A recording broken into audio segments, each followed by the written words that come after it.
Hallelujah. സന്തോഷത്തോടുകൂടെ hallelujah. അഭിഷേകത്തോടുകൂടെ hallelujah. ലൂക്കായുടെ സുവിശേഷം 9-ാം അധ്യായം 1-ാം തിരുവചനം. യേശു 12 പേരെയും വിളിച്ച് സകല പിശാചുക്കളുടെ മേൽ അവന് അധികാരവും ശക്തിയും കൊടുത്തു. വലതുകരം ഉയർത്തി ഹല്ലേലൂയ. സ്വരമുയർത്തി ഹല്ലേലൂയ. നിയമാവർത്തന പുസ്തകം 10-ാം അധ്യായം 8-ാം തിരുവചനം പറയുന്നു, ആ കാലത്ത് കർത്താവിന്റെ ഉടമ്പടിയുടെ പേടകം വഹിക്കുവാനും അവിടുത്തെ മുമ്പിൽ ശുശ്രൂഷ ചെയ്യുന്നതിനും അവിടുത്തെ നാമത്തെ അനുഗ്രഹിക്കുന്നതിനുമായി ലേവി ഗോത്രത്തെ അവിടുന്ന് തെരഞ്ഞെടുത്തു. വലതുകരം ഉയർത്തി ഹല്ലേലൂയ. സ്വരമുയർത്തി ഹല്ലേലൂയ. മത്തായിയുടെ സുവിശേഷം 16-ാം അധ്യായം 19-ാം തിരുവചനം പറയുന്നു, സ്വർഗരാജ്യത്തിന്റെ താക്കോലുകൾ ഞാൻ നിനക്ക് തരുന്നു. നിങ്ങൾ ഭൂമിയിൽ കെട്ടുന്നതെല്ലാം സ്വർഗത്തിലും കെട്ടപ്പെട്ടിരിക്കും, നിങ്ങൾ ഭൂമിയിൽ അഴിക്കുന്നതെല്ലാം സ്വർഗത്തിലും അഴിക്കപ്പെട്ടിരിക്കും. വലതുകരം ഉയർത്തി ഹല്ലേലൂയ. സ്വരമുയർത്തി ഹല്ലേലൂയ. പ്രഭാഷകന്റെ പുസ്തകം 45-ാം അധ്യായം 16-ാം തിരുവചനം പറയുന്നു,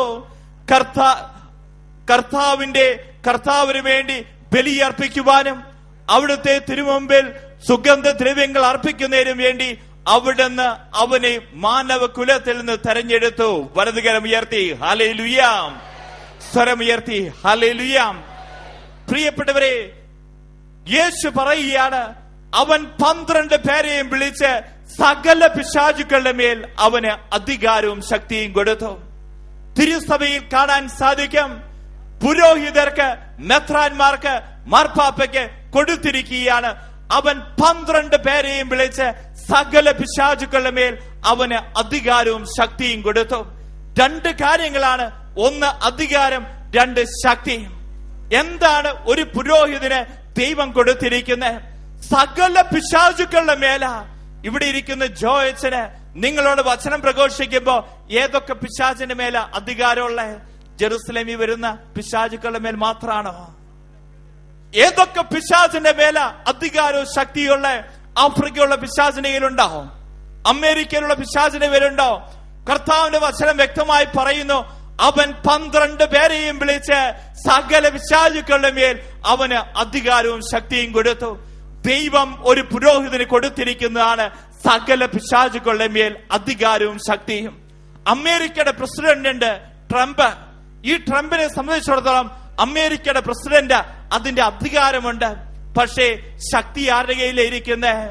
ഈ അധികാരമുണ്ട്, ശക്തി അമേരിക്കൻ മിലിറ്ററിയുടെ കയ്യിലെ ഇരിക്കുന്നത്. ഇംഗ്ലീഷ് 2 വാക്കുകൾ ഉപയോഗിക്കും, power and force. Indian president അധികാരമുണ്ട്, പക്ഷെ ശക്തി ആരുടെ കയ്യിലെ ഇരിക്കുന്നത്? ഇന്ത്യൻ പട്ടാളത്തിന്റെ കയ്യിലാണ്. എന്നാൽ ഒരു പുരോഹിതന് പൗരോഹിത്യത്തെ കൊടുത്തിരിക്കുകയാണ് സകല പിശാചുക്കളുടെ മേൽ അവന് അധികാരവും ശക്തിയും. അതുകൊണ്ട് തന്നെ പ്രിയപ്പെട്ടവരെ, ഈ കാലഘട്ടത്തിൽ കാണാൻ സാധിക്കും, ഒരു പുരോഹിതൻ പൗരോഹിത്യത്തിൽ ഉണർന്ന് പ്രാർത്ഥിച്ചു കഴിഞ്ഞാൽ അത് സംഭവിക്കുക തന്നെ ചെയ്യും. അതുകൊണ്ട് തന്നെ ഇന്ന് ഏതൊക്കെ വിഭാഗങ്ങളായിക്കൊള്ളട്ടെ, പ്രൊട്ടസ്റ്റന്റുകാരായിക്കൊള്ളട്ടെ, നിരീശ്വരവാദികളായിക്കൊള്ളട്ടെ, സെക്യുലറിസ്റ്റുകളായിക്കൊള്ളട്ടെ, അവർ വാ തുറന്നാൽ അവസാനിപ്പിക്കുന്നേക്കാൾ മുമ്പ് സഭയ്ക്കെതിരെ, വൈദികർക്കെതിരെ അവർ സംസാരിച്ചിട്ടുണ്ടാകും. കാരണം എന്താ? അവർക്കറിയാം ആ ഒരു പുരോഹിതന്റെ അധികാരം, ഒരു പുരോഹിതന്റെ ശക്തി. അവൻ 12 പേരെയും വിളിച്ച് സകല പിശാചുക്കളുടെ മേൽ അവന് അധികാരവും ശക്തിയും കൊടുത്തു. വലതുകരം ഉയർത്തി ഹല്ലേലൂയ. സ്വരമുയർത്തി ഹല്ലേലൂയ. വീണ്ടും പറയുകയാണ്, നിയമാവർത്തന പുസ്തകം 10-ാം അധ്യായം 6-ാം തിരുവചനം പറയുകയാണ്, ജനങ്ങളുടെ പാപത്തിന് വേണ്ടി പരിഹാരമായി ബലിയർപ്പിക്കാൻ. വീണ്ടും പറയുകയാണ്, ഈ ജനത്തിന് എന്തിനു വേണ്ടിയാണ് ഒരു പുരോഹിതനെ തെരഞ്ഞെടുത്തിരിക്കുന്നത് എന്ന്? കർത്താവിന്റെ ഉടമ്പടിയുടെ പേടകം വഹിക്കുവാനും അവിടുത്തെ നാമത്തെ അനുഗ്രഹിക്കുന്നതിനുമായി മാനവ കുലത്തിൽ നിന്ന് അവനെ തെരഞ്ഞെടുത്തു എന്ന് പറയുന്നുണ്ട്. പ്രിയപ്പെട്ടവരെ, ഒരു പുരോഹിതനെ ദൈവം അവിടുന്ന് അഭിഷേകം ചെയ്തിരിക്കുന്ന ജനത്തെ അനുഗ്രഹിക്കുന്നതിന് വേണ്ടിയിട്ടാണ്. ഒരു പുരോഹിതൻ അനുഗ്രഹിച്ചു കഴിഞ്ഞാൽ അത് അനുഗ്രഹിക്കപ്പെടും. അതുകൊണ്ട് ഹെബ്രായർക്ക് എഴുതിയ ലേഖനത്തിൽ പറയുന്ന, അഹ്റോനെ പോലെ ദൈവത്താൽ വിളിക്കപ്പെടുകയല്ലാതെ ആരും സ്വയമേവ ഈ ബഹുമതി സ്വീകരിക്കുന്നില്ല. വലതുകരം ഉയർത്തി ഹല്ലേലൂയ. സ്വരമുയർത്തി ഹല്ലേലൂയ. പ്രിയപ്പെട്ടവരെ, ഒരു വൈദികനായിരിക്കുന്ന, ഒരു സമർപ്പിതയായിരിക്കുന്ന അച്ഛന്റെ കഴിവല്ല, അല്ലെങ്കിൽ ആ സിസ്റ്ററുടെ കഴിവല്ല, മറിച്ച് ദൈവത്താൽ തെരഞ്ഞെടുക്കപ്പെട്ടവർക്ക് മാത്രമേ ഈ വിളി ലഭിക്കുകയുള്ളൂ. അതുകൊണ്ട് തന്നെ പ്രിയപ്പെട്ടവരെ, തിരിച്ചറിയണം, ഒരു പുരോഹിതൻ അനുഗ്രഹിച്ചാൽ അനുഗ്രഹിക്കപ്പെടും. അച്ഛനൊരു സംഭവം പറയാം. അമേരിക്കയിലായിരുന്ന സമയത്ത് എന്റെ അടുക്കലേക്ക് ഒരു പെൺകൊച്ചു വന്നിരിക്കുക. 12 പ്രാവശ്യമാണ് RN എക്സാം എഴുതിയിട്ട് പരാജയപ്പെട്ടത്. 12 പ്രാവശ്യം പരാജയപ്പെട്ട ഒരു പെൺകൊച്ചെന്ന് പറഞ്ഞ് ഇതേപോലെയുള്ള മടിച്ചതിനെ കണ്ടിട്ടുണ്ടാവില്ല. എന്നാ പ്രിയപ്പെട്ടവരെ, പിന്നെ ആ ധ്യാനത്തിൽ പങ്കെടുത്തിട്ട് അവള് കണ്ണീരോട് വന്ന് ചോദിച്ചു, അച്ഛാ 12 പ്രാവശ്യം ഞാൻ പരീക്ഷ എഴുതിയേക്കുന്നത്, ഇനി ഞാൻ പരീക്ഷ എഴുതണോ വേണ്ടയോ? അന്ന് പ്രിയപ്പെട്ടവരെ, ആ ധ്യാനത്തില് പ്രത്യേകമായിട്ട് അവൾക്ക് പ്രാർത്ഥിച്ച് അവള് വിടിയ. 2 മാസം കഴിഞ്ഞപ്പോ അവള് പറയുക, അച്ഛാ ഞാൻ RN എക്സാം വിജയിച്ചു എന്ന്. 13ാമത്തെ പ്രാവശ്യം അവൾ വിജയിക്കുകയാണ്. കണ്ടോ പ്രിയപ്പെട്ടവരെ, ഒരു പുരോഹിതൻ അനുഗ്രഹിച്ചാൽ അത് അനുഗ്രഹിക്കപ്പെടും. നമ്മൾ കാണുന്നുണ്ട് സാമുവേലിന്റെ പുസ്തകത്തിൽ, 1 സാമുവേലിന്റെ പുസ്തകത്തിൽ കാണുകയാണ്, ദേവാലയത്തിൽ വന്ന് ഹന്ന കണ്ണീരോടുകൂടെ പ്രാർത്ഥിക്കുക. അവളുടെ കണ്ണുനീര് പുരോഹിതനായ ഏലിക്ക് തിരിച്ചറിയുന്നില്ല. പുരോഹിതൻ ചോദിക്കുന്നുണ്ട്, മോളെ രാവിലെ തന്നെ ഉന്മത്തിയായിട്ടാണോ നീ ദേവാലയത്തിൽ വന്നിരിക്കുന്നത്? എന്നാ പ്രിയപ്പെട്ടവരെ, ഈ പുരോഹിതന്റെ മുമ്പില് അവളെ കണ്ണീരോടുകൂടെ പറഞ്ഞു, ഞാൻ അതീവ ദുഃഖിതയാ, കാരണം എനിക്ക് മക്കളില്ല. ഈ സമയത്ത് പുരോഹിതനായ ഏലിയുണ്ടല്ലോ, അവളെ അനുഗ്രഹിച്ചുകൊണ്ട് പറഞ്ഞു, മോളെ സമാധാനത്തോടു കൂടെ പോകുക, ഇസ്രായേലിന്റെ ദൈവം നിന്റെ പ്രാർത്ഥന കേട്ടിരിക്കുന്നു. പലപ്പോഴും പ്രിയപ്പെട്ടവരെ, ഒരുപാട് നേരം പ്രാർത്ഥിക്കണമെന്നൊന്നുമില്ല. ഒരു പുരോഹിതൻ ശിരസിൽ കൈവച്ചുകൊണ്ട് പറഞ്ഞു, മോളെ സമാധാനത്തോടു കൂടെ പോകുക, ഇസ്രായേലിലെ ദൈവം നിന്റെ പ്രാർത്ഥന കേൾക്കും. ജെറുസലേം വചന കൂടാരത്തിൽ കാണുന്നുണ്ട്, ഓരോ ശുശ്രൂഷകൾ അവസാനിക്കുമ്പോ പുരോഹിതന് വന്ന് നിങ്ങളുടെ ശിരസിൽ കൈവച്ച് പ്രാർത്ഥിക്കുന്നു. കാരണം എന്താ? ഒരു പുരോഹിതൻ അനുഗ്രഹിച്ചാൽ അത് അനുഗ്രഹിക്കപ്പെടും. വലതുകരം ഉയർത്തി ഹല്ലേലൂയ, സ്വരം ഉയർത്തി ഹല്ലേലൂയ. വീണ്ടും പ്രിയപ്പെട്ടവരെ, നമുക്ക് കാണാൻ സാധിക്കും തിരുവചനത്തിൽ ഒരു പുരോഹിതനാണ് അനുഗ്രഹിക്കാനുള്ള അധികാരം കൊടുത്തിരിക്കുന്നത്. ഇന്ത്യൻ പ്രസിഡന്റ് അനുഗ്രഹിക്കാൻ അധികാരമില്ല, അമേരിക്കൻ പ്രസിഡന്റ് അനുഗ്രഹിക്കാൻ അധികാരമില്ല. അനുഗ്രഹിക്കാനുള്ള അധികാരം ഒരു പുരോഹിതനെ അനുഗ്രഹിച്ചാലാണ് അത് അനുഗ്രഹമായി തീരുകയുള്ളൂ, ആശീർവാദമായി തീരുകയുള്ളൂ. ഹല്ലേലൂയ. പ്രിയപ്പെട്ടവരെ, ഇതുപോലെ തന്നെ ഒരു സംഭവം ഞാൻ ഓർക്കുക. ഒരിക്കലൊരു ധ്യാനത്തിന്റെ ഇടയില്, വിദേശത്ത് വെച്ച ഒരിക്കലൊരു ധ്യാനത്തിന്റെ ഇടയില് എന്റെ ഇടയ്ക്കല് ഇതേപോലെ 12 വർഷമായി വിവാഹം കഴിഞ്ഞിട്ട് മക്കളില്ലാത്ത ദമ്പതികൾ വന്നു. അന്ന് ഇവര് വന്നിട്ട് പറഞ്ഞ് ഞാൻ ഓർക്കുകയാണ്, ഞങ്ങൾ സമ്പാദിച്ചതിന്റെ മുഴുവൻ തന്നെ എന്ന് പറയാ ഈ വന്ധ്യത ട്രീറ്റ്മെന്റിന് വേണ്ടിയിട്ട് ഞങ്ങൾ ചെലവഴിക്കുകയായിരുന്നു. ഇതിനുശേഷം പ്രിയപ്പെട്ടവരെ, അവർ ഏകദേശം എമൗണ്ട് പറയുകയാണ്, 67 ലക്ഷം $100,000 ആണ് അവര് ഈ ചികിത്സയ്ക്ക് വേണ്ടി അവർ ചെലവഴിച്ചത്. എന്നാ പ്രിയപ്പെട്ടവരെ, അന്ന് ആ ധ്യാനത്തിൽ അവർ പങ്കെടുക്കുകയാണ്. ഇതിനുശേഷം അവർക്ക് വേണ്ടി പ്രത്യേകം പ്രാർത്ഥിച്ച് ഏലിയ ഹന്നായോട് പറഞ്ഞ പോലെ പറഞ്ഞു, മോളെ സമാധാനത്തോടുകൂടെ പൊക്കോ, ഇസ്രായേലിലെ ദൈവം നിന്റെ പ്രാർത്ഥന കേട്ടു. പ്രിയപ്പെട്ടവരെ, ഇതിനുശേഷം അവര് പോകുകയാണ്. ഏകദേശം 2-3 മാസം കഴിഞ്ഞപ്പോ ഈ ഭർത്താവ് എന്നെ വിളിച്ചിട്ട് പറഞ്ഞു, അച്ഛാ ഭാര്യ പ്രഗ്നന്റാ, ഭാര്യ ഗർഭിണിയാ. വീണ്ടും 1 മാസം കഴിഞ്ഞപ്പോ പറഞ്ഞു, അച്ഛാ ഒരു കൊച്ചല്ല. ഇപ്പൊ ഞാൻ ചോദിച്ചു, ഇരട്ടകളാണോ? ഇരട്ടിയല്ല അച്ഛാ, 3 കൊച്ചുങ്ങളാ. ഇതിനുശേഷം കേൾക്കണോ പ്രിയപ്പെട്ടവരെ, ഞാൻ ഇവിടെ വന്നതിന് ശേഷം അർത്തുങ്കൽ പള്ളിയിലെ ഈ 3 കൊച്ചുങ്ങളും മാമോദീസ നടത്താൻ പോകുകയാണ്. കണ്ടോ പ്രിയപ്പെട്ടവരെ, കർത്താവിന്റെ വചനം പറയുകയാണ്, അവിടുത്തെ ഉടമ്പടിയുടെ പേടകം വഹിക്കുവാനും അവിടുത്തെ സന്നിധിയിൽ ശുശ്രൂഷ ചെയ്യുന്നതിനും അവിടുത്തെ നാമത്തെ അനുഗ്രഹിക്കുന്നതിനുമായി ലേവി ഗോത്രത്തെ അവിടുന്ന് തെരഞ്ഞെടുത്തു. വലതുകരം ഉയർത്തി ഹല്ലേലൂയ, സ്വരം ഉയർത്തി ഹല്ലേലൂയ.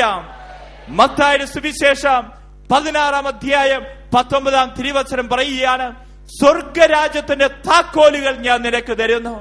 ഭൂമിയിൽ കെട്ടുന്നതെല്ലാം സ്വർഗത്തിലും കെട്ടപ്പെട്ടിരിക്കും, ഭൂമിയിൽ അടിക്കുന്നതെല്ലാം സ്വർഗത്തിലും അഴിക്കപ്പെട്ടിരിക്കും. ഒരു പുരോഹിതന് കൊടുത്തിരിക്കുന്ന അധികാരമാണ് കെട്ടുവാനും അഴിക്കുവാനുമുള്ള അധികാരം, പാപം മോചിക്കുവാനും പാപം ബന്ധിക്കുവാനുമുള്ള അധികാരം. നമ്മളും തിരിച്ചറിയണം. കാലങ്ങൾക്ക് മുമ്പ് നമ്മുടെ കാർന്നോമാരൊക്കെ ഉണ്ടല്ലോ, പാടത്ത് ചാടിയൊക്കെ വന്നു കഴിഞ്ഞാൽ അവരെങ്ങോട്ടാ പോയിരുന്നേന്നറിയോ? അവര് പള്ളിയിൽ പോകും, അച്ഛനെ വിളിക്കും. എന്തിനു വേണ്ടിയിട്ട്? പാടത്ത് കിടക്കുന്ന ചാടീനെ വിലക്കുന്നതിന് വേണ്ടിയിട്ട്. അവരന്ന് നമ്മുടെ കാർന്നോന്മാർക്ക് ആ വിശ്വാസം ഉണ്ടായിരുന്നു, ബോധ്യം ഉണ്ടായിരുന്നു.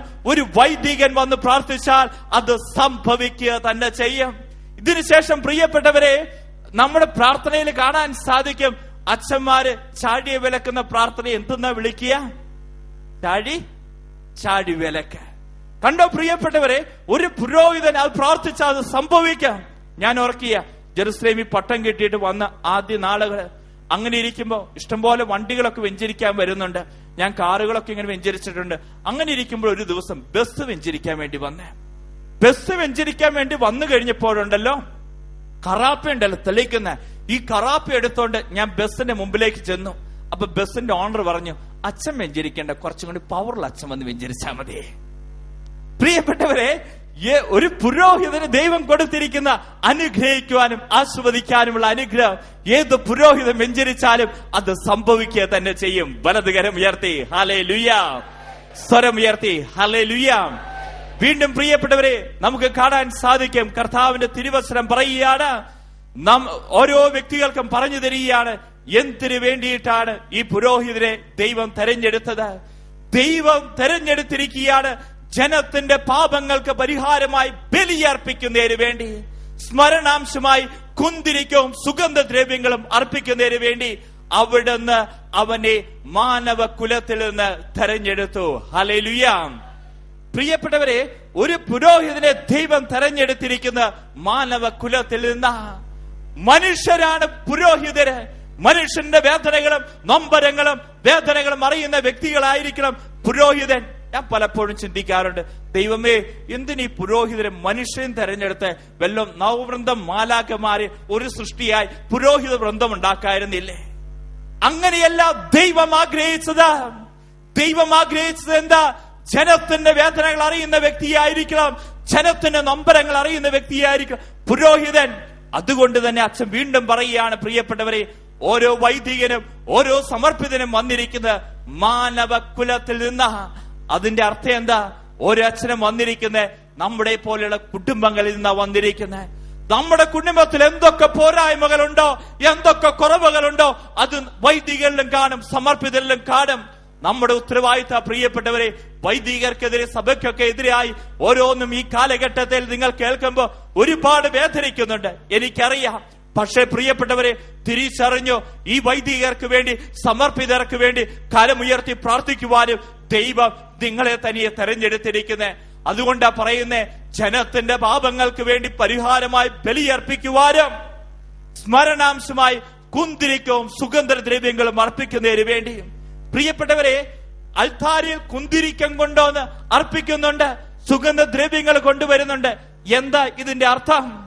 നമുക്ക് കാണാൻ സാധിക്കും, പഴയ നിയമത്തിൽ അഹ്റോനോട് ചേർന്നാണ് പൗരോഹിത്യം ആരംഭിക്കുന്നത്.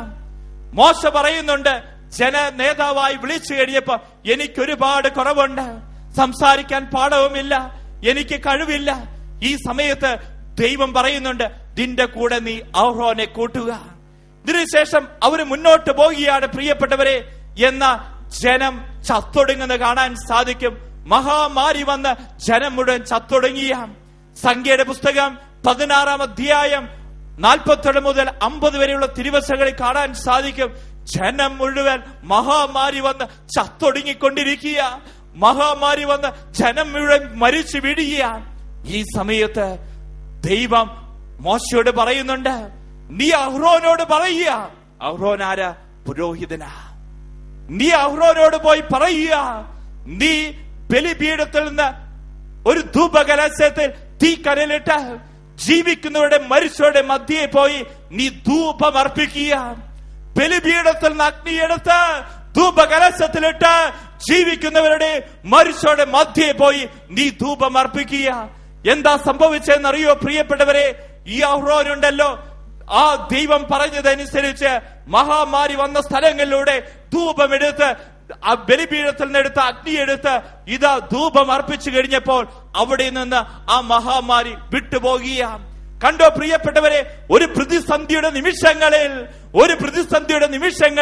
ഒരു പുരോഹിതന്റെ പ്രാർത്ഥനയാണ്, ഒരു പുരോഹിതന്റെ ധൂപാർപ്പണമാണ് ജനത്തിന് വിടുതൽ കൊടുക്കുന്നത്. വലതുകരം ഉയർത്തി ഹല്ലേലൂയ. സ്വരമുയർത്തി ഹല്ലേലൂയ. അഭിഷേകത്തിലൂടെ ഹല്ലേലൂയ. വീണ്ടും പ്രിയപ്പെട്ടവരെ കാണാൻ സാധിക്കും. വീണ്ടും നമ്മൾ കാണുകയാണ്, പുറപ്പാടിന്റെ പുസ്തകത്തെ കാണാൻ സാധിക്കും. ഒരു പുരോഹിതന്റെ പ്രാർത്ഥനയുണ്ടല്ലോ, എല്ലാ ശാപങ്ങളെയും എല്ലാ മന്ത്രവാദങ്ങളെയും എല്ലാ കൂടോത്രങ്ങളെയും എല്ലാ രീതിയിലുള്ള ശാപങ്ങളെയും നിർവീര്യമാക്കുവാൻ ഒരു പുരോഹിതന്റെ പ്രാർത്ഥനയ്ക്ക് സാധിക്കും. പുറപ്പാടിന്റെ പുസ്തകം 7-ാം അധ്യായം 8 മുതൽ 12 വരെയുള്ള തിരുവചനങ്ങളിൽ പറയുകയാണ്, കർത്താവ് മോശയോടും അഹ്റോനോടും പറഞ്ഞു, ഫറവോ നിങ്ങളോട് ഒരടയാളം ആവശ്യപ്പെടുന്ന പക്ഷം നീ അഹ്റോനോട് നിന്റെ വടിയെടുത്ത് ഫറവോയുടെ മുൻപിലിടുക എന്ന് പറയണം. അത് സർപ്പമായി മാറും. മോശയും അഹ്റോനും ഫറവോയുടെ അടുക്കൽ ചെന്ന് കർത്താവ് കൽപ്പിച്ചതുപോലെ പ്രവർത്തിച്ചു. അഹ്റോൻ വടി ഫറവോയുടെയും സേവകന്മാരുടെ മുമ്പിലിട്ടു. അത് സർപ്പമായി. അപ്പോൾ ഫറവോ വിജ്ഞന്മാരെയും മന്ത്രവാദികളെയും വിളിച്ചു വരുത്തി തങ്ങളുടെ മന്ത്രവിദ്യയാൽ ഈജിപ്തിലെ മന്ത്രവാദികളെയും അപ്രകാരം ചെയ്തു. അവർ ഓരോരുത്തരും തങ്ങളുടെ വടികൾ നിലത്തിട്ടപ്പോൾ അവ സർപ്പങ്ങളായി മാറി. എന്നാൽ അഹ്റോന്റെ വടി അവിടെ വടികളെ വിഴുങ്ങിക്കളഞ്ഞു. പ്രിയപ്പെട്ടവരെ, ഇവിടെ വചനം പറയുകയാണ്, ഫറവോന്റെ കൊട്ടാരത്തിലേക്ക് മോശയും അഹ്റോനും ചെന്നിരിക്കുക. ദൈവം പറഞ്ഞിട്ടുണ്ടായിരുന്നു, മോശയെ, അഹ്റോനെ, അഹ്റോൻ നിന്റെ കയ്യിലിരിക്കുന്ന വടിയുണ്ടല്ലോ ആ താഴെയിടുക, അത് സർപ്പമായി മാറും. ഈ സമയത്ത് ഫറവോൻ എന്താ ചെയ്തെന്നറിയോ? ഫറവോന്റെ കൊട്ടാരത്തിലും കുറെ മന്ത്രവാദികൾ ഉണ്ടായിരുന്നു. അവരെല്ലാം കൊണ്ടുവന്നു. അവരും തങ്ങളുടെ കയ്യിലിരുന്ന വടിയുണ്ടല്ലോ താഴേക്കിട്ടു, അതും സർപ്പമായി മാറി. ഈ സമയത്ത് ഫറവോൻ എന്താ ചെയ്തെന്നറിയോ? ഫറവോന്റെ വടി വന്ന് മന്ത്രവാദികളുടെ ആ സർപ്പങ്ങളെയെല്ലാം വിഴുങ്ങിക്കളഞ്ഞു. ഇതുകൊണ്ട് എന്താ മനസ്സിലാക്കുന്ന പ്രിയപ്പെട്ടവരെ? ഒരു പുരോഹിതന്റെ പ്രാർത്ഥന എല്ലാ മന്ത്രവാദങ്ങളെയും എല്ലാ ശാപങ്ങളെയും എല്ലാ അന്ധകാര ശക്തികളെയും നിർവീര്യമാക്കാൻ കഴിയും. വലതുകരം ഉയർത്തി ഹല്ലേലൂയ, സ്വരമുയർത്തി ഹല്ലേലൂയ. ചില കുടുംബങ്ങളുണ്ട് ഒരു രീതിയിലും ഉയർച്ചയില്ലാത്ത അവസ്ഥ. ചില വ്യക്തികളുണ്ട് ചില ശാപവാക്കുകൾ കാരണം ഉയരാൻ സാധിക്കാത്ത അവസ്ഥ. ചില മന്ത്രവാദങ്ങൾ, ചില കൂടോത്രങ്ങൾ, ചില ക്ഷുദ്രക്രിയകൾ ചില കുടുംബങ്ങളിൽ കടന്നു പറ്റിയിട്ടുണ്ടാവാം. എന്നാ പ്രിയപ്പെട്ടവരെ, ഒരു പുരോഹിതൻ വന്ന് വെഞ്ചരിച്ച് പ്രാർത്ഥിച്ചു കഴിഞ്ഞാൽ എല്ലാ കൂടോത്രങ്ങളെയും എല്ലാ മന്ത്രവാദങ്ങളെയും എല്ലാ ക്ഷുദ്രക്രിയകളെയും നിർവീര്യമാക്കുവാൻ ഒരു പുരോഹിതന്റെ പ്രാർത്ഥനയ്ക്ക് കഴിയും. വലതുകരം ഉയർത്തി ഹല്ലേലൂയ, സ്വരമുയർത്തി ഹല്ലേലൂയ. പ്രിയപ്പെട്ടവരെ, നമുക്ക് കാണാൻ സാധിക്കും, പഴയ നിയമത്തിൽ പൗരോഹിത്യം ആരംഭിക്കുന്നത് അഹ്റോനോട് ചേർന്നിട്ടാണ്. അതിനുശേഷം ഈ അഹ്റോൻ പ്രത്യേകമായി അനുഗ്രഹിക്കുവാൻ അവിടുന്ന് അനുഗ്രഹം ലഭിക്കുക. ഒരു പുരോഹിതന്റെ അനുഗ്രഹത്തെ കുറിച്ച് പഴയ നിയമത്തിൽ പറയുന്നുണ്ട്. ഒരു പുരോഹിതൻ അനുഗ്രഹിച്ച ജനത്തിന് രക്ഷയാണ് ലഭിക്കുന്നത്, ജനത്തിന് വിടുതലാണ് ലഭിക്കുന്നത്. പിന്നീട് മുന്നോട്ട് പോകുമ്പോൾ കാണാൻ സാധിക്കും പൗരോഹിത്യം ജീർണിച്ചു പോകുന്നത്. എന്നാൽ അവിടെ കാണുകയാണ് പ്രവാചകന്മാർ വന്ന് ഈ നിലപാടുകളിലും അതുപോലെ ജീർണതയുമെല്ലാം എടുത്തു മാറ്റാൻ വേണ്ടി അവിടെ പ്രവാചകന്മാർ കടന്നു വരികയാണ്. മലാക്കി പ്രവാചകന്റെ പുസ്തകത്തിൽ പറയുന്നുണ്ട്, പുരോഹിത നീ അധരത്തിൽ ജ്ഞാനം സൂക്ഷിക്കണം, ജനം ജ്ഞാനം അന്വേഷിച്ച് നിന്റെ അടുക്കിലേക്ക് വരണം. പുരോഹിതന്റെ അധരത്തിൽ ജ്ഞാനം ഉണ്ടാകണം, ജനം ഈ ജ്ഞാനം അന്വേഷിച്ച് അവന്റെ അടുക്കിലേക്ക് വരണം. പ്രിയപ്പെട്ട മക്കളെ, അങ്ങനെ പഴയ നിയമം അവസാനിപ്പിക്കുന്നത് ഈ പൗരോഹിത്യത്തെ കുറിച്ച് പറഞ്ഞുകൊണ്ട് തന്നെയാണ്. പുതിയ നിയമത്തെ നമുക്ക് കാണാൻ സാധിക്കും, യേശു മെൽക്കീസേദെക്കിന്റെ ക്രമപ്രകാരം എന്നേക്കും പുരോഹിതനായി തീർന്നിരിക്കുന്നു. അന്ത്യത്താഴ വേളയിലുണ്ടല്ലോ ശിഷ്യന്മാരോട് പറഞ്ഞു, ഇതെന്റെ ശരീരം ഇതെന്റെ രക്തമാണെന്നൊക്കെ പറഞ്ഞിട്ട് ഇതെന്റെ ഓർമ്മയ്ക്കായി ചെയ്യുവിൻ എന്ന് പറഞ്ഞു. ആ പൗരോഹിത്യത്തിലാണ് ഇന്ന് ഓരോ പുരോഹിതരും പങ്കുചേരുന്നത്. നിത്യ പുരോഹിതനായ മെൽക്കീസേദെക്കിന്റെ ക്രമപ്രകാരം എന്നേക്കും നിത്യപുരോഹിതനായ യേശുവിന്റെ പൗരോഹിത്യത്തിലാണ് ഓരോ പുരോഹിതരും പങ്കുചേരുന്നത്. വലതുകരം ഉയർത്തി ഹല്ലേലൂയ, സ്വരമുയർത്തി ഹല്ലേലൂയ, അഭിഷേകത്തിലൂടെ ഹല്ലേലൂയ. പ്രിയപ്പെട്ടവരെ, വീണ്ടും 1-ാം നൂറ്റാണ്ടിലൊക്കെ ഈ പൗരോഹിത്യം കാണാൻ സാധിക്കും. ഈ പൗരോഹിത്യമാണ് പ്രിയപ്പെട്ടവരെ സഭയിലേക്ക് ജനങ്ങളിലേക്ക് ദൈവത്തിന്റെ അഭിഷേകം കൊണ്ടുവരുന്നത്. ഇന്ന് ദൈവജനം ദൈവത്തെ കണ്ടുമുട്ടുന്നത്, ക്രിസ്തുവിനെ കണ്ടുമുട്ടുന്ന പുരോഹിതരിലൂടെയും വിശുദ്ധ കുർബാനയിലൂടെയുമാണ്. എവിടെയെല്ലാം പ്രിയപ്പെട്ടവരെ ഈ പുരോഹിതരുമായിട്ടുള്ള ബന്ധം വിച്ഛേദിക്കപ്പെടുന്നുവോ അവിടെ ക്രിസ്തുവുമായിട്ടുള്ള സഭയുമായിട്ടുള്ള ബന്ധം വിച്ഛേദിക്കപ്പെടുകയാണ്. അത് സാത്താന് വ്യക്തമായിട്ട് അറിയാം. അതുകൊണ്ട് സാത്താൻ എന്ത് ചെയ്യും? ഒന്നുകിൽ പൗരോഹിത്യത്തെ ജീർണിക്കും, പൗരോഹിത്യത്തിന്റെ ആ കൃപ അങ്ങോട്ട് എടുത്തു കളയാൻ നോക്കും. അല്ലെങ്കിൽ എന്താ ചെയ്യുക? ജനത്തെ പൗരോഹിത്യത്തിൽ നിന്ന് അകറ്റാൻ ശ്രമിക്കും. പ്രിയപ്പെട്ടവരെ, ഒരു പുരോഹിതനുമായുള്ള ബന്ധം വിച്ഛേദിക്കപ്പെട്ടു കഴിഞ്ഞാൽ സംഭവിക്കുന്ന എന്താ? ഈ ജനത്തെ സംബന്ധിച്ചിടത്തോളം ജനവും ദൈവവും തമ്മിലുള്ള ബന്ധത്തിന്റെ കവാടമാണ്, വാതിലാണ് ഒരു പുരോഹിതൻ. ഈ ബന്ധം തകർത്ത് കളയുക എന്നുള്ളത് പിശാചിന്റെ ആഗ്രഹം. അതുകൊണ്ട് തന്നെ പിശാച് ചെയ്യുന്ന രണ്ട് കാര്യങ്ങളാ. ഒന്ന്, പൗരോഹിത്യത്തെ ദുഷിപ്പിക്കുക. രണ്ട്, പൗരോഹിത്യവും ജനവും തമ്മിലുള്ള ബന്ധത്തെ അവിടുന്ന് മുറിക്കും. ഇതുകൊണ്ട് എന്താ സംഭവിക്കുന്നത്? ഈ പുരോഹിതനിലൂടെ ലഭിക്കേണ്ട അഭിഷേകം ഈ ജനത്തിന് അവിടുന്ന് ലഭിക്കില്ല. ഈ പിശാചിനറിയാം, ഒരു പുരോഹിതനുണ്ടല്ലോ പൗരോഹിത്യത്തിൽ ഉണർന്ന് പ്രാർത്ഥിച്ചു കഴിഞ്ഞാൽ ജനം വിശുദ്ധീകരിക്കപ്പെടും, ജനത്തിന് വിടുതലുണ്ടാവും, കുടുംബങ്ങൾക്ക് രക്ഷയുണ്ടാവും. ഇതിനെ തകർക്കാൻ വേണ്ടി കാലാകാലങ്ങളിൽ സാത്താൻ പ്രവർത്തിച്ചു തുടങ്ങും. പ്രിയപ്പെട്ടവരെ, അച്ഛൻ ഇന്ന് വിശുദ്ധ കുർബാനയുടെ സമയത്ത് പറയും, നിങ്ങൾക്ക് സമാധാനം. ഈ സമാധാനം അച്ഛന്റെ മുമ്പിലിരിക്കുന്ന ആയിരക്കണക്കിന് മക്കളുണ്ട്. ഈ ആയിരക്കണക്കിന് മക്കളിലേക്ക് ഈ സമാധാനം ലഭിക്കണം അച്ഛൻ ആഗ്രഹിക്കുന്നുണ്ട്. എന്നാൽ ഇവിടെ ഇരിക്കുന്ന ഒരു വ്യക്തിക്ക് ഈ അച്ഛനോട് വെറുപ്പും വിദ്വേഷവും ഉണ്ടെങ്കിൽ, നിങ്ങൾക്ക് ആർക്കും എന്നോട് വെറുപ്പും വിദ്വേഷം ഉണ്ടാവാൻ സാധ്യതയില്ല. പ്രിയപ്പെട്ടവരെ, നിങ്ങൾക്ക് വെറുപ്പും വിദ്വേഷവും ഉണ്ടെങ്കിൽ ആ സമാധാനം നിങ്ങൾക്ക് ലഭിക്കില്ല. 99 പേര് ഇവിടെ ഇരിക്കുന്നു, അവർക്കൊക്കെ അച്ഛനോട് സ്നേഹവും അതുപോലെ തന്നെ ഐക്യവും ഉണ്ടെങ്കിൽ അവർക്ക് ആ സമാധാനം കിട്ടും. ഒരു വ്യക്തി ഈ അച്ഛനുമായി ഭിന്നിപ്പിലാണെങ്കിൽ ആ വ്യക്തിക്ക് ആ സമാധാനം ലഭിക്കില്ല. ഇതുകൊണ്ട് തന്നെ പ്രിയപ്പെട്ടവരെ, ഈ കാലഘട്ടം ദൈവത്തിന്റെ പരിശുദ്ധാത്മാവ് വെളിപ്പെടുത്തി തന്നിരിക്കുന്ന ഒരു കാര്യമാണ് പുരോഹിതരുമായുള്ള ബന്ധം, സഭയുമായിട്ടുള്ള ബന്ധം നിങ്ങൾ കൂട്ടിയോജിപ്പിക്കണം. ഇന്നത്തെ വിശുദ്ധ കുർബാനയില് ഈ കുർബാനയിലൂടെ ക്രിസ്തുവിനെ കാണാൻ, യേശുവിനെ കാണാൻ, സഭയുമായി ഐക്യപ്പെടുക കർത്താവ് അവിടുന്ന് ആഗ്രഹിക്കുക. അതുകൊണ്ട് തന്നെ പ്രിയപ്പെട്ട മക്കളെ, അച്ഛൻ ഇന്ന് നിങ്ങളുടെ മുമ്പില് മുട്ടുകുത്തി ചോദിക്കാൻ പോവുക. കാലാകാലങ്ങളിൽ എത്രയോ വൈദികരെ നിങ്ങളെ നയിച്ചിട്ടുണ്ട്, വികാരി അച്ഛന്മാര് നയിച്ചിട്ടുണ്ട്. ഏതെങ്കിലും വൈദികർ വഴിയായി നിങ്ങൾ വേദനിക്കാൻ ഇടയായിട്ടുണ്ടെങ്കിൽ ആ വൈദികരുടെ ഒക്കെ പ്രതിനിധി എന്ന നിലയിൽ അച്ഛൻ നിങ്ങളുടെ മുമ്പിൽ നിന്ന് ഈ വൈദികർക്ക് വേണ്ടി അച്ഛൻ മാപ്പ് ചോദിക്കുക. ഒരുപക്ഷെ അവിടെ നിലപാടുകളായിരിക്കാം, നിങ്ങളുടെ കുടുംബത്തിൽ ഒരുപാട് അസമാധാനം ഉണ്ടാക്കിയിട്ടുണ്ടായിരിക്കാം, ഒരുപാട് വേദനകൾ, കണ്ണുനീരുകൾ ചില വൈദികർ കാരണം നിങ്ങൾക്കുണ്ടായിട്ടുണ്ടായേക്കാം. എന്നാ പ്രിയപ്പെട്ടവരെ, അതുകൊണ്ടല്ലേ ഇന്ന് നിങ്ങളുടെ കുടുംബത്തിലേക്ക് അഭിഷേകം ഒഴുകാത്ത, ക്രിസ്തുവിന്റെ സമാധാനം കടന്നു വരാത്ത? ആ ബന്ധങ്ങൾക്ക് വേണ്ടി ഇന്ന് കൂട്ടിയോജിപ്പിക്കുവാൻ കർത്താവ് ആഗ്രഹിക്കുക. ഇതുപോലെ തന്നെ പ്രിയപ്പെട്ടവരെ, നിങ്ങളും ചോദിക്കണം, വൈദികർ ഏതെങ്കിലും വൈദികരുടെ കണ്ണുനീര് നിങ്ങളുടെ കുടുംബത്തിൽ വീഴാൻ ഇടയായിട്ടുണ്ടെങ്കിൽ, നിങ്ങളുടെ വാക്കുകൾ കൊണ്ട്, നിങ്ങളുടെ പ്രവർത്തികൾ കൊണ്ട് ഏതെങ്കിലും രീതി, ഏതെങ്കിലും ഒരു വൈദികരെ നിങ്ങൾ വേദനിപ്പിക്കാൻ ഇടയായിട്ടുണ്ടെങ്കിൽ ഇന്ന് ബലിപീഠത്തിന് മുമ്പിൽ ഇന്ന് നിങ്ങൾ മാപ്പ് ചോദിക്കണം. പ്രിയപ്പെട്ടവരെ, നമുക്ക് മുട്ടുകൾ കുത്തി നിൽക്കാം. പ്രിയപ്പെട്ടവരെ, ഈ സമയം നിങ്ങളുടെ മനസ്സിലേക്ക് ഏതെങ്കിലും വൈദികരെ നിങ്ങളെ വേദനിപ്പിച്ചിട്ടുണ്ട്, ഏതെങ്കിലും രീതിയിൽ വൈദികരുണ്ടല്ലോ നിങ്ങൾക്ക് ഏതെങ്കിലും രീതിയിൽ മനസ്സിന് വേദന, കുടുംബത്തിന് കണ്ണുനീരിന്റെ അനുഭവം ഉണ്ടാക്കിയിട്ടുണ്ട്. ചില വൈദികരുടെ പ്രസംഗങ്ങളായിരിക്കാം, അല്ലെങ്കിൽ ചില നിലപാടുകളായിരിക്കാം നിങ്ങളുടെ കുടുംബത്തെ, നിങ്ങളുടെ വ്യക്തിപരമായ ജീവിതത്തെ ഒരുപാട് വേദനിപ്പിച്ചിട്ടുണ്ട്.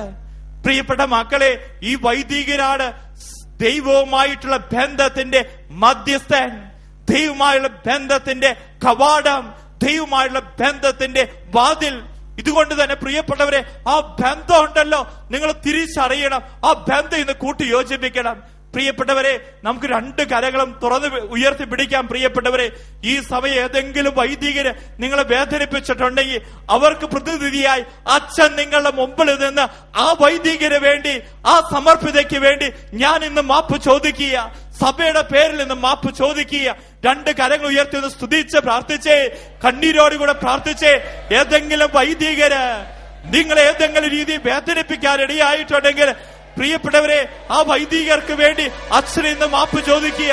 കർത്താവായ ദൈവമേ, ഈ ജനം മുഴുവൻ കണ്ണീരോടുകൂടെ പ്രാർത്ഥിക്കുന്ന കർത്താവേ, തിരുസഭയിലെ 5 കോടി വൈദികരിലുണ്ടല്ലോ, ഏതെങ്കിലും വൈദികർ വഴിയായി ഈ ജനം വേദനയ്ക്കാനിടയായിട്ടുണ്ടെങ്കിൽ വൈദികരുടെ പ്രസംഗങ്ങൾ വഴി വൈദികർ കുടുംബത്തിന്റെ സമാധാനം അസമാധാനത്തിന്റെ മേഖലകളിലേക്ക് വൈദികര് കടന്നു വന്നിട്ടുണ്ടെങ്കിൽ, ഇതുപോലെ തന്നെ ചില വൈദികരുടെ ബോധ്യങ്ങൾ നിലപാടുകൾ ഞങ്ങളുടെ കുടുംബത്തെ വ്യക്തിപരമായി ജീവിതത്തെ വേദനിപ്പിച്ചിട്ടുണ്ടെങ്കിൽ, ഈശോയെ ഈ വൈദികർക്ക് വേണ്ടി ഞാൻ ഈ സമയം ഈ ദൈവജനത്തോട് മാപ്പ് ചോദിക്കുന്നു. ഈശോയെ ഈ ജനത്തിന്റെ മേൽ നീ കരുണയായിരിക്കണമേ. ഈ ജനത്തോട് നീ അവിടുന്ന് ക്ഷമിക്കണമേ. എല്ലാ വൈദികരുടെ പാപങ്ങൾക്ക് വേണ്ടി ഞാൻ മാപ്പ് ചോദിക്കുന്നു. ഈശോയെ ഈ വൈദികരോട് നീ ക്ഷമിക്കണമേ. പിതാവേ, ഇവരോട് പൊറുക്കേണമേ. ഇവരറിയാതെ ചെയ്തതല്ല. ഈശോയെ പിതാവേ, ഇവരോട് പൊറുക്കേണമേ. ഇവരറിയാതെ ചെയ്തതല്ല. 2 കരങ്ങളെ ഹൃദയത്തോട് ചേർത്ത് വെക്കുക. ഓ എന്റെ കർത്താവേ, ഞാൻ കാരണം, എന്റെ കുടുംബം കാരണം എത്രയോ വൈദികരെ ഞങ്ങൾ വേദനിപ്പിച്ചിട്ടുണ്ട്. എത്രയോ വൈദികരുടെ കണ്ണുനീര് എന്റെ ഇടവയിൽ വീണിട്ടുണ്ട്. എത്രയോ വൈദികര് ഞാൻ കാരണം, എന്റെ കുടുംബം കാരണം വേദനിക്കാനിടയായിട്ടുണ്ട്. ഇതുപോലെ തന്നെ ചില വൈദികർക്കെതിരെ ഞാൻ മർക്കട മുഷ്ടി പറഞ്ഞാൽ സ്വീകരിക്കാത്ത അവസ്ഥ, എതിര് പറയുന്ന സ്വഭാവം, വിവിധങ്ങളായ രീതിയിൽ പല വൈദികരെയും ഞാൻ വേദനിപ്പിച്ചിട്ടുണ്ട്. എന്റെ കുടുംബം വേദനിപ്പിച്ചിട്ടുണ്ട്. അതുകൊണ്ടാണല്ലോ കർത്താവെ എന്റെ കുടുംബത്തിലേക്ക് ദൈവത്തിന്റെ അഭിഷേകം ഒഴുകാത്തത്. ഈ സമയം ഞാൻ കണ്ണീരോടുകൂടെ പ്രാർത്ഥിക്കുന്നു. എന്റെ വാക്കുകൾ വഴിയായി, എന്റെ വിമർശനങ്ങൾ വഴിയായി സഭയെ വേദനിപ്പിച്ചിട്ടുണ്ടെങ്കിൽ, സമർപ്പിതരെ വേദനിപ്പിച്ചിട്ടുണ്ടെങ്കിൽ, വൈദികരെ വേദനിപ്പിച്ചിട്ടുണ്ടെങ്കിൽ 2 കരം ഉയർത്തി വിളിക്കുക മക്കളെ, വിളിക്കുക. കർത്താവിന്റെ ആശീർവാദത്തിന് വേണ്ടി വിളിക്കുക. കർത്താവ് നിങ്ങളോട് ക്ഷമിക്കുന്ന സമയമാ. ദൈവവും മനുഷ്യനും തമ്മിലുള്ള ആ ബന്ധത്തിന്റെ കണ്ണിയാണ് വൈദികൻ. ഇന്ന് ക്രിസ്തുവിനെ കാണുന്ന പുരോഹിതരിലൂടെ, വിശുദ്ധ കുർബാനയിലൂടെ ക്ഷമിച്ച് വിളിക്കുക മക്കളെ. കണ്ണീരോടുകൂടി വിളിക്കുക. ആശീർവദിക്കപ്പെടും. വിളിക്കുക മക്കളെ. യേശുവേ എന്നോട് പൊറുക്കേണമേ. ഞാനറിയാതെ ചെയ്തതല്ല. എല്ലാവരും ചേർന്ന് എന്നോട് പൊറുക്കേണമേ. ഞാനറിയാതെ ചെയ്തതല്ല. എഴുന്നേറ്റ് നിന്നുകൊണ്ട് ഞാനറിയാതെ ചെയ്തതല്ല. 2 കരങ്ങൾ തുറന്നു പിടിച്ച് സ്തുതിച്ചോ പ്രാർത്ഥിച്ചോ പ്രിയപ്പെട്ടവരെ. ഈ വൈദികരുമായുള്ള ബന്ധം ഇന്ന് കൂട്ടിയോജിക്കപ്പെട്ട് നീ ഈ സമയം പ്രാർത്ഥിക്കുമ്പോൾ ദൈവം നിന്റെ പ്രാർത്ഥന കേൾക്കാം. നിന്റെ കണ്ണുനീര് കർത്താവ് കാണും. നിന്റെ ജീവിതത്തിലേക്ക് അഭിഷേകം ഒഴുകാത്തതിന് കാരണം ഈ ബന്ധം വിച്ഛേദിക്കപ്പെട്ടതുകൊണ്ടാണ്. അവിടുന്ന് വചനം പറയുന്നുണ്ടല്ലോ കർത്താവേ, 12 പേരെയും വിളിച്ച് സകല പിശാചുക്കളുടെ മേൽ അവൻ അധികാരവും ശക്തിയും കൊടുത്തു. ഒരു പുരോഹിതനെ ആസ്വദിച്ചാൽ ആസ്വദിക്കപ്പെടും. ഒരു പുരോഹിതനെ അനുഗ്രഹിച്ചാൽ അനുഗ്രഹിക്കപ്പെടും. 2 കരങ്ങൾ ഉയർത്തുക മക്കളെ. യേശുവേ എന്ന് വിളിച്ച് പ്രാർത്ഥിക്കുക. ഈ സമയം കർത്താവേ നിന്റെ നാമത്തെ പ്രാർത്ഥിക്കുന്നു. പൗരോഹിത്യത്തോട് ചേർന്ന് പ്രാർത്ഥിക്കുന്നു. ഈ മക്കളെ അവിടുന്ന് ആശ്രയിക്കണമേ. ഇവിടെ കുടുംബങ്ങളെ ആശ്രയിക്കണമേ. അവിടെ വിളവുകളെ അനുഗ്രഹിക്കണമേ. കൃഷി ഭൂമിയെ ആശ്രയിക്കണമേ. മണ്ണിനെ ആശ്രയിക്കണമേ. ബിസിനസിനെ ആശ്രയിക്കണമേ. കുടുംബങ്ങളെ തടസ്സങ്ങൾ, പീഡകൾ യേശുവിന്റെ നാമത്തിൽ ഈ സമയം തന്നെ വിട്ടുപോകട്ടെ. പൗരോഹിത്യപരങ്ങളെ പ്രാർത്ഥിക്കുന്ന കർത്താവേ, ഈ ജനത്തെ അനുഗ്രഹിക്കണമേ. ഈ ജനത്തിന് നിലവിളി കേൾക്കണമേ.